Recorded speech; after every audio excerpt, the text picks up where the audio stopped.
Hello all of my otaku friends, my name is Profitaku and welcome back to my channel. Today on this Should You Read Sunday, we are taking a look at my favorite shonen series of all time, and that is Lucifer and the Biscuit Hammer. Let's take a look.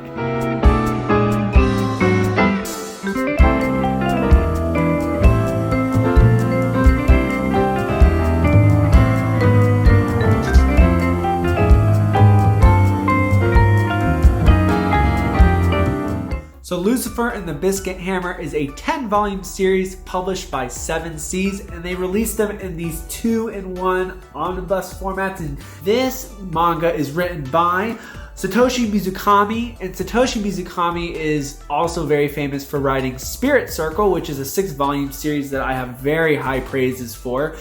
Lucifer and the Biscuit Hammer is very out of print, and I know it's not very accessible to a lot of people, but I did want to do a review on it just because I wanted to share my opinions and why I think you should definitely keep this on your radar, because I personally consider it really a holy grail of manga collecting.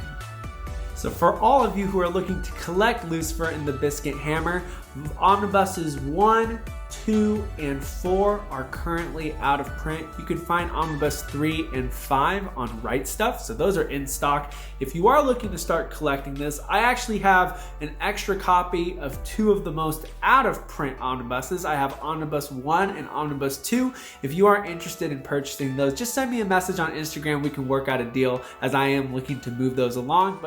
So our story, which by the way, it's exactly as weird as you think it is with the title of the story. It follows our main character, Yui Amamiya, and we see that he is a typical college student, and he gets approached by a lizard knight named Cernoi Crescent. Now, this lizard Noi goes into this story about how there's this super powerful mage named Animus, and Animus wants to use the big Biscuit Hammer to destroy the planet Earth. And so it's up to Amamiya and this lizard knight Noi. They decide to team up, and Amamiya doesn't really believe him, but he goes into this whole story. So he's like, okay, I guess I'll go ahead and follow what you want me to do as the new lizard knight. So we see Amamiya get attacked by a thing called a golem, and these are the monsters in this world of Lucifer and the Biscuit Hammer, and he's saved by his next door neighbor Asahima Samadara, and she tells him that she's the queen of this group of people called the Beast Knights. And so Noi, who is the Lizard Knight, and Amamiya, who's teamed up with him, they are the Lizard Knight as part of this group of Beast Knights. And I think there's 12 of them.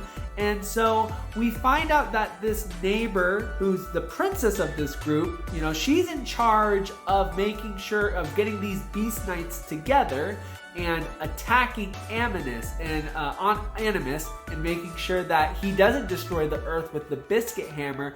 But we find out her true motives, which is she wants to stop Animus from destroying the earth, and then she wants to turn around and destroy the earth herself. So she's like double crossing the group. And so it's basically about Amamiya and his journey with the Beast Knights and their fight against the, for the greater good, against the evil Animus and the Biscuit Hammer, but then also his secret loyalty to the princess and her intentions to destroy the earth herself. So it is a whirlwind of a ride.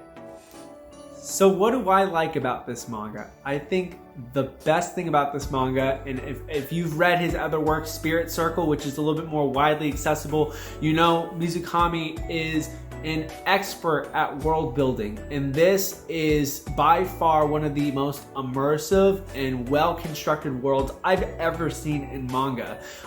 The power system is very clean, it's very refreshing, it's unique. You've got many different powers, and the characters that use them are all very unique as well.